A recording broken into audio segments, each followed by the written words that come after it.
જેદાથી કોઝિકોડ જતી air India express ફ્લાઇટમાં ખામી સર્જાઈ। ગુરુવારે કોચી એરપોર્ટ પર ફ્લાઇટનું ઇમરજન્સી લેન્ડિંગ કરવામાં આવ્યું।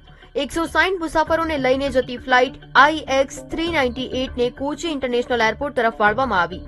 CIALએ જણાવ્યું, રાઇટ મેઇન લેન્ડિંગ ગિયરમાં ખામી સર્જાઈ હતી। ટાયર ફેલ થવાને કારણે ઇમરજન્સી જાહેર કરવામાં આવી। સવારે 9:07 વાગ્યે સુરક્ષિત લેન્ડિંગ કરવામાં આવ્યું હતું। એરપોર્ટ પર બધી ઇમરજન્સી સેવાઓ પહેલાથી જ સક્રિય કરવામાં આવી હતી।